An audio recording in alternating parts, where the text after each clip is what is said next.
Hi everybody, welcome back to More Than a Statistic. I think this is episode 16. My name's Justin. I'm a grateful recovered addict that's life has been transformed by Jesus Christ through His blood. Very grateful to be here tonight. I want to take a moment to give a shout out to Michael, let him know that we're all thinking about him, we're all praying for him, waiting for him to get better so he can get back with us. I'm thankful also for my big brother answering the call tonight and him coming in to try to fill a hard to fill seat for me, because just mine and Michael's relationship and the way that we have developed this little show together, it's hard to recreate chemistry with each other. But I figured that me and you probably would do a pretty good job, and I was really grateful when you told me yeah. So if you want to take a second, you can kind of tell them who you are. I'm like you said, I'm Shane. I'm Shane Corum. I'm his older brother. We still have another older brother than us, but I'm his older brother. I'm a follower in Christ as well. I'm a servant.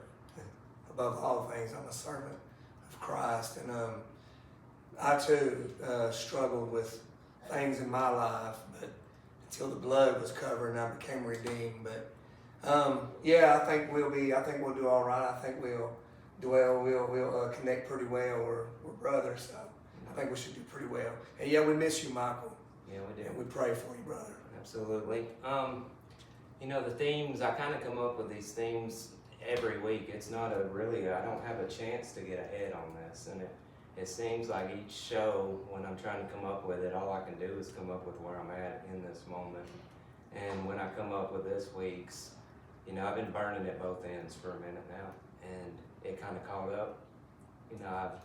It's harvest, I guess you could say, and some things that got chopped off of me, and I'm struggling with others, and just struggling with a little bit of control of the things that I'm supposed to have control over, and it's a hard season for me. So I really dove into some sermons, and one popped out was that what I'm supposed to be doing above all things is seeking the kingdom, and what that looked like, and what does it mean to have it come unto you. And so I've really been focused on that this week, as every time I get knocked off a track and I don't do like what I set out that morning to do in the way that I did it, I'm backing up, punting, praying, resetting, seeking the kingdom.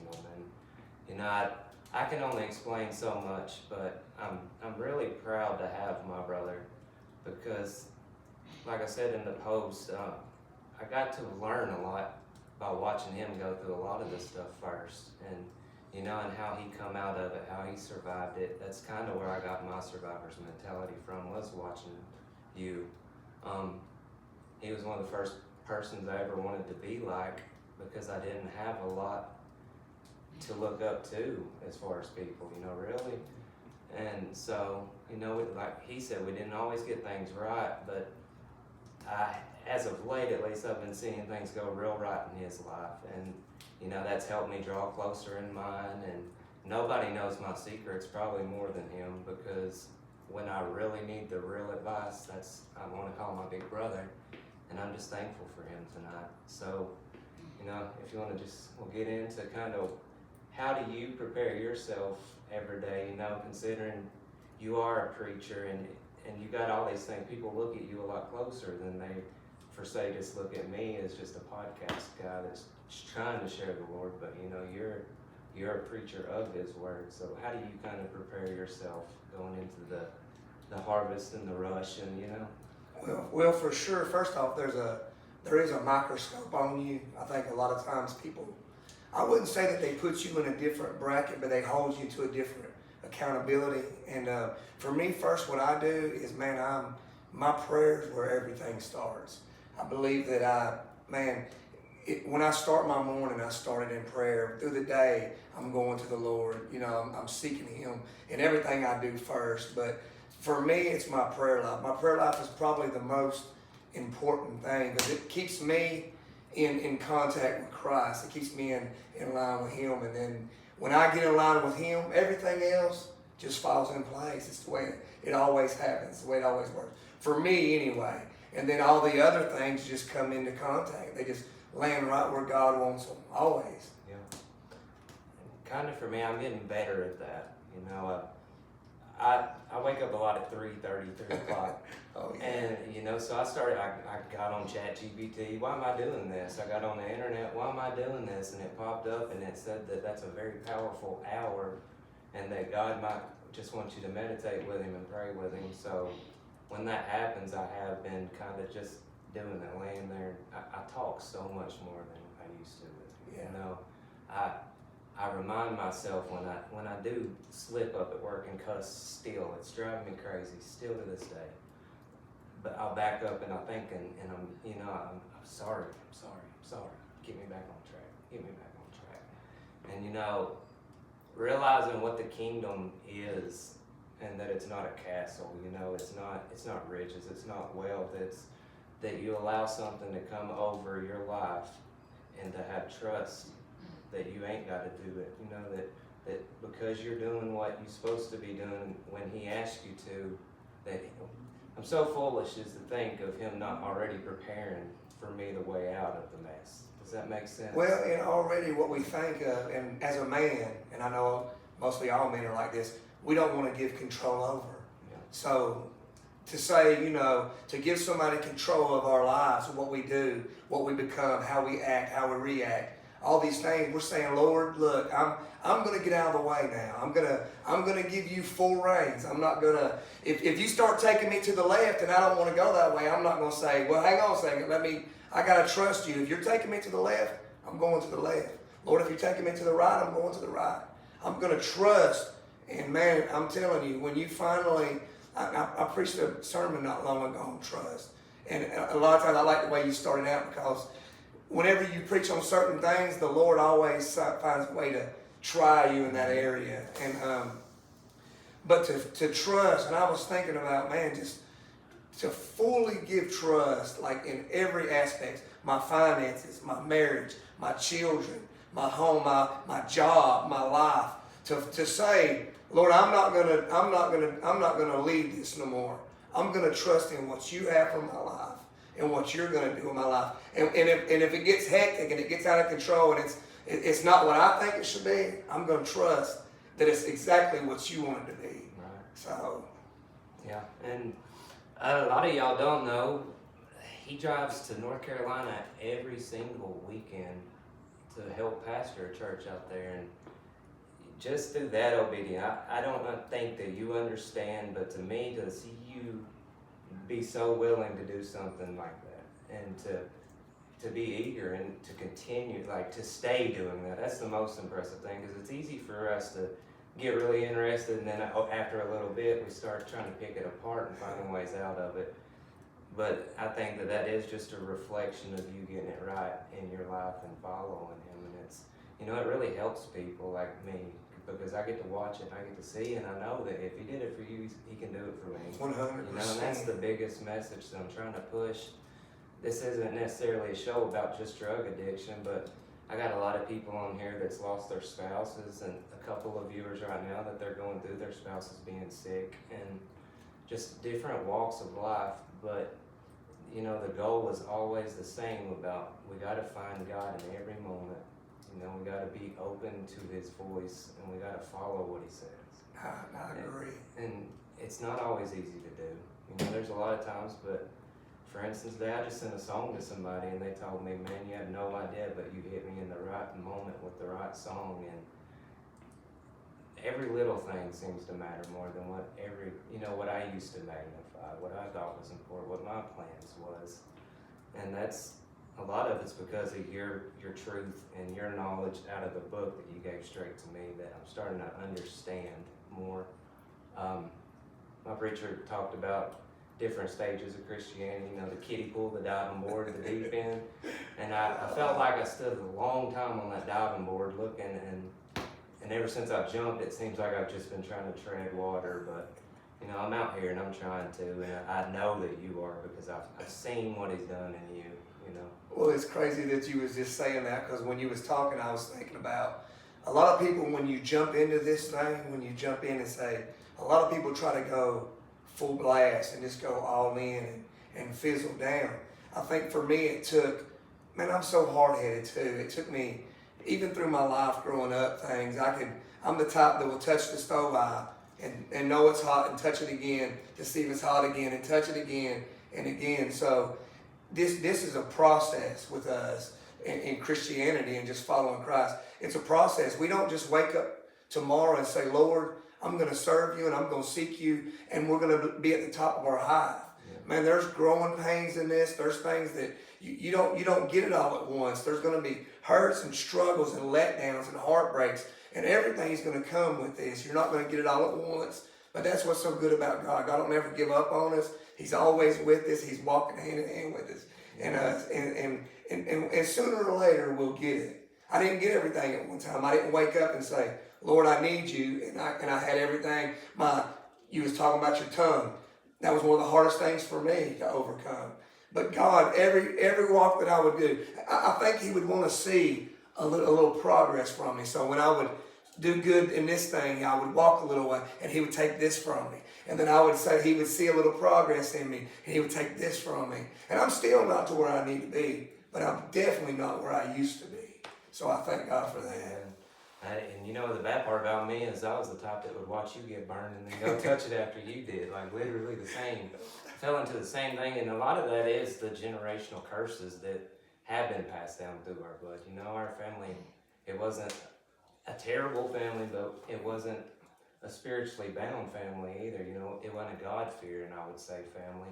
And unfortunately, a lot of traumas and I'd say just miseducation, you know, things that we were taught that we thought was right versus what the Bible's telling us and what we're called to, you know. My family was fighters. We loved to argue with you, you know.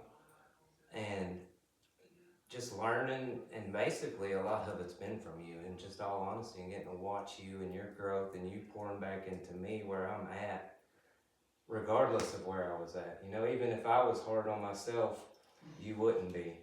And then if I'm taking it a little too lenient, you called me out when I should be, you know. So I'm grateful for you for having that, because it keeps my accountability. Yeah.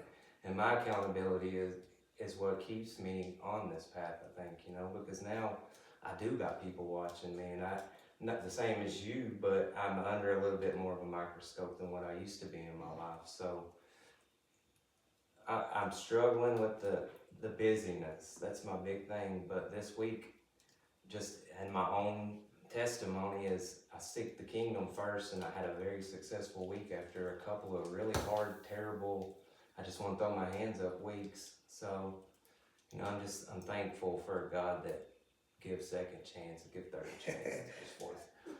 That's it though, when we come through what we call a trial or a fiery situation, you know, a lot of times that's when God is building us. I believe this. I believe that through those times, he's wanting to see what we're made out of. He knows what we're made out of, but he wants to see if we're going to break, if we're going to give, or if we're going to say, you know what? I've decided, I'm stuck, I'm going to hold on to the plow, and I'm going to ride this thing out. And a lot of times, and you was talking about our family about the, we wasn't built in love. We wasn't built in the spirituality. We wasn't built in these things that a lot of people, a lot of other families are. Man, I can remember having to relearn everything. When I first come to Christ, I didn't know how to love. I didn't even know what love was. And I can remember the very first time, and I know we're talking about seeking the kingdom, and for me, when I think about what the seeking the kingdom looks like, and I'm gonna give you an example. Is my mother-in-law, when I met my wife, we wasn't married then, but we was dating then. But when I met her, they were really, really, and you know who she is. They were really, really Christians and believers in Christ and followers. And I can remember the very first time I seen what love looked like. And the Bible talks about agape love. It's a love that's above all love. And it's a love that when I try to put it into a position, or I think about a mother's love.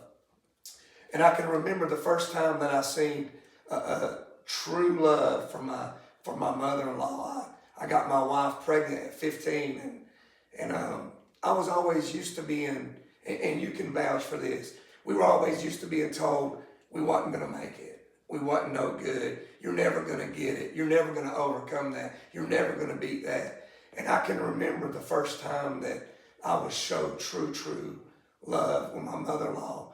I got my wife pregnant at 15, and I thought, oh man, I'm about to get just chewed out, and I'm about to get just told what I deserved, what I thought I deserved. And man, she just loved on me, just a love that I'd never seen. And that was truly the first time that I seen the kingdom through somebody. Yeah. And so. Yeah, she was a really good person. Oh, Lord, you know? yes. And I have nothing but respect for the family and for your wife, Miranda, and just everything, because y'all kind of were my window of normalcy when y'all were married, you know, when y'all were off on your own, and I kind of seen what normal's supposed to look like, and you know, that it taught me the same thing. Like, we didn't have dads, neither one of us, fortunately, they didn't stay around, but that turned us both into a dad that we'll do without to see our kids have, and just every little thing, the traumas and the survivalness of it all. Like, I'd give anything to see Dwayne fixed, but you know, thank God that me and you and others still ain't out there in this mess and still making it worse. And because it's pretty easy to, we're one decision, realistically, one decision, even at work, one decision away from coming home in a box. You know, one mishap, one misstep, and it's so quick to lose it all. And I'll never forget when you told me you said I've gone too far to turn back. And you know, that really resonated with me, because looking back to the progress, I can't see it unless I'm 12 years away from it, you know? And I'm grateful for the mountains, because I understand the lessons in the mountains now, like in my spiritual little bit of maturity that I'm starting to get. I'm grateful for the mountains, I'm grateful for the valleys, you know, even when we're in them. And the community that it's given me around too. Just my community's starting to change. You know, I'm starting to get introduced to new, interesting people that are out there making differences in different areas in our town and in churches. And so I'm just grateful to where I'm at. And the show's really helped push me because of the accountability issue, you know, is I was the baby, so I didn't have a lot of accountability. I got away with the stuff that y'all didn't, you know. So I might have come out just a little bit worse because I was spoiled, you know. Y'all had to grow up too fast, and I didn't have to grow up fast enough. Yeah. But I guess we'll get back to the kingdom aspect of it.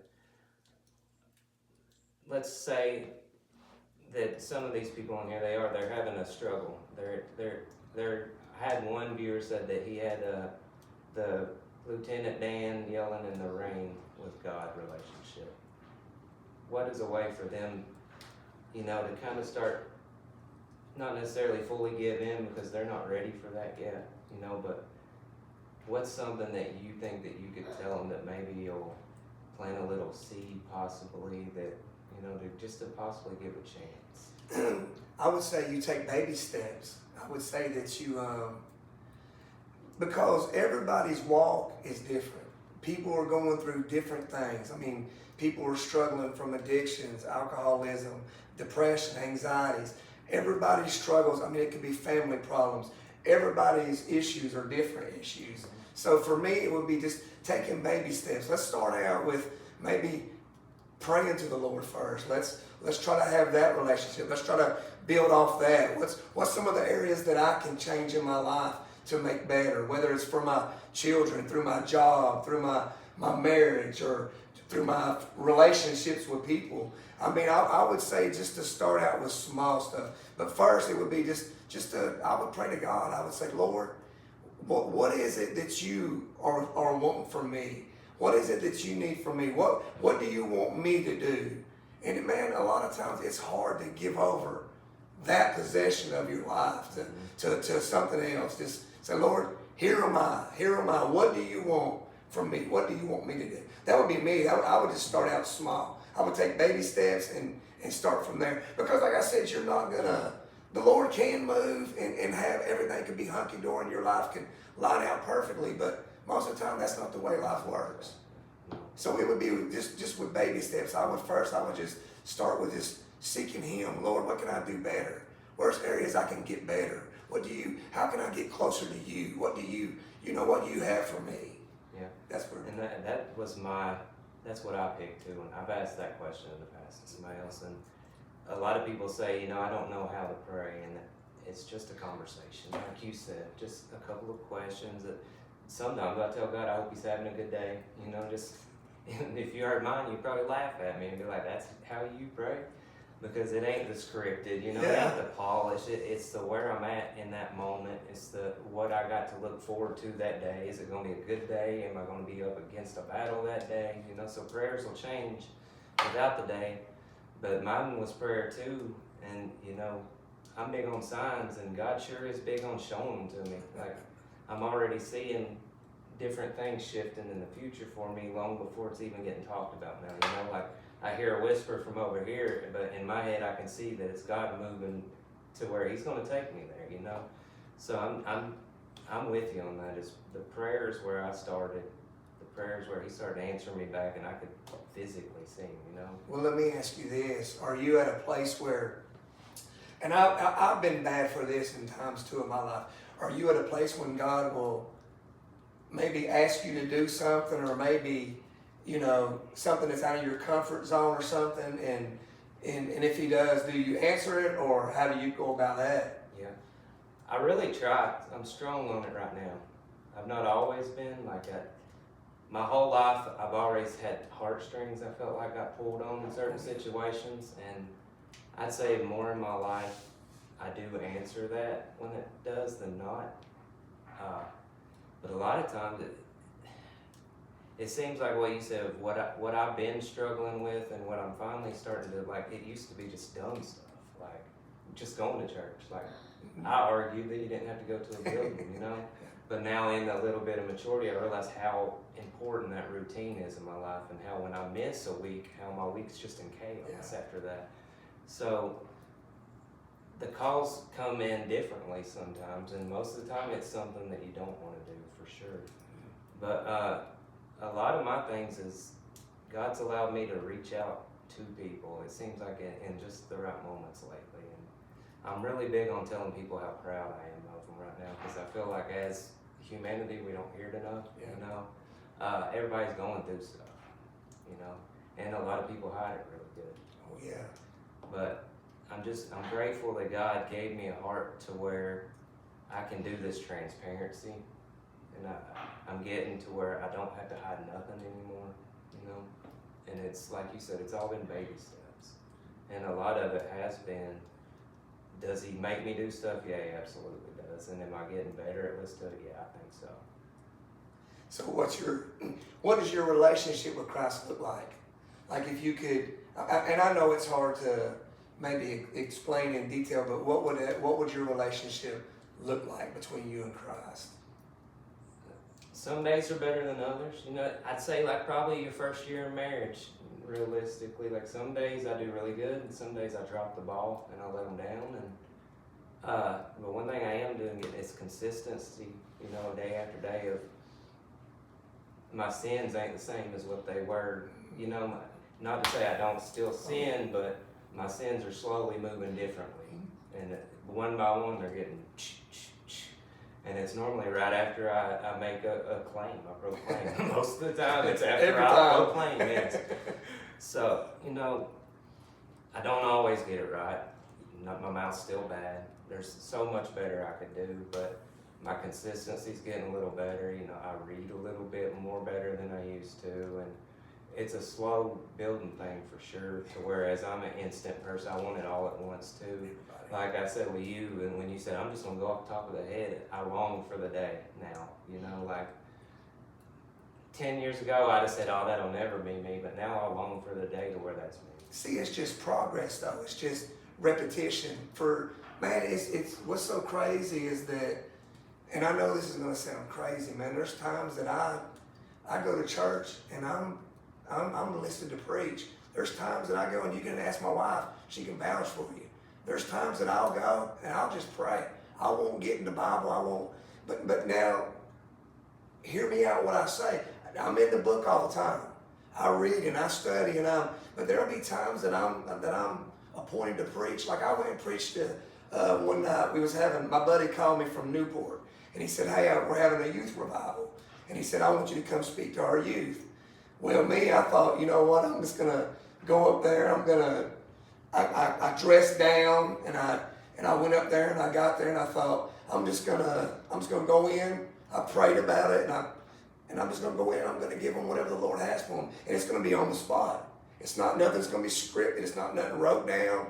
And I went in there, and this is one of the only times that I've really been nervous. I got there, and I thought it was gonna be the youth, but it was everybody, and I thought, Lord, I'm not prepared. I didn't prepare for this. I thought I was gonna be in the small sanctuary with the kids, and I said, Lord, I'm not prepared for this. And I was telling my wife, I said, I'm nervous. And I said, but you know what though? And here's where it comes. I said, but when the Lord shows up, I said, all the nerves, everything will be all right. And then that night afterwards, she said, oh my Lord, that's probably one of the best sermons I've ever heard from you. But that's just it. It's being consistent and being in it and being invested in it and being prayed up and being ready for the time, man. Like you said, we're instant people. We want everything right now. No matter what it is, we want everything right now, and we want it at the peak of what we want it at.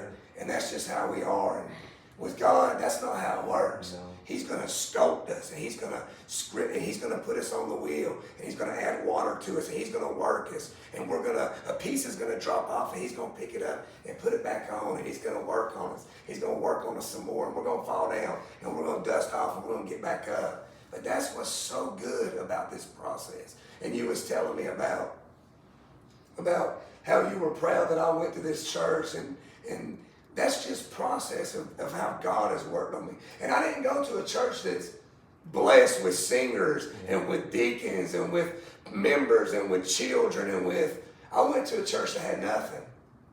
That didn't have nothing. And man, it's just God. That's just the way God works on you, though. God will put you in the place where He wants you. It might not be at the peak where you might think it is. It might be at the bottom. It might be with nobody. It might not be with no members. It might not be with no singers. It might not be with no children. It may not be, but you're in the season where God wants you at. Yeah. Man, God's good. Yeah, absolutely.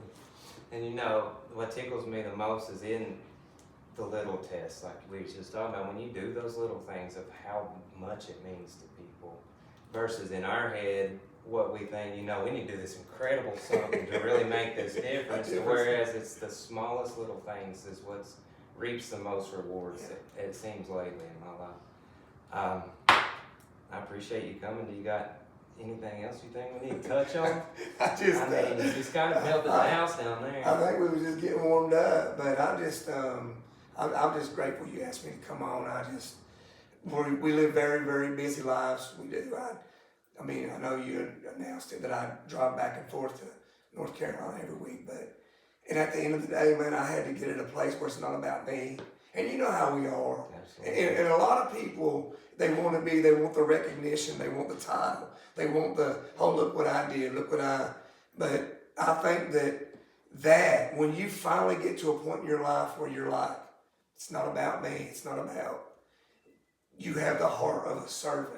That's what I am. I don't go around saying, oh, I'm a pastor of this church, or I'm this in this church, or I'm that in this church. A lot of times I say I'm a servant in this church. And when you finally get down and you get to where you're a servant, man, that's when God says, you know what? You're where I want you at. You're where I can use you now. You're where people's going to see a difference. And that's the key to it all. And it's funny you talk about that, because that's been a theme too lately at our church, was the servant and what that looks like and how just important that is. And you know, this is a small piece of that. This is what I can give. I didn't want to do this, to be honest, but it was one of them. Are you going to do it or are you not? And I'm thankful that I did it. You know, I'm gonna keep doing it. Yeah, because and then too, there's people out there that are waiting for the opportunity for you to fail so they can say, I knew it. I knew you wasn't what you said. I knew you wasn't doing, you know, and I mean, that's sad. That's the world we live in. Instead of like Jesus would do, you know what, man, hey, you're all right, dude, get up. You're gonna make it. You're gonna be all right. Get back up. Let's keep trailing. Let's keep going. Let's keep heading. And that's what the kingdom's gonna look like. Yeah, amen. Well, we appreciate y'all coming out, and like I said, I appreciate you for answering the call. You had to come back again once Michael's back, and we'll really get warmed up. But yeah, I'm sorry to cut it kind of short, but we're on a little bit of a timeline with life and stuff, and you hear me fuss about that every week, but we are very grateful for you guys. We're praying for you guys. If there's anything we can do, reach out to us, and we love you. Thank you for being a part of it with us.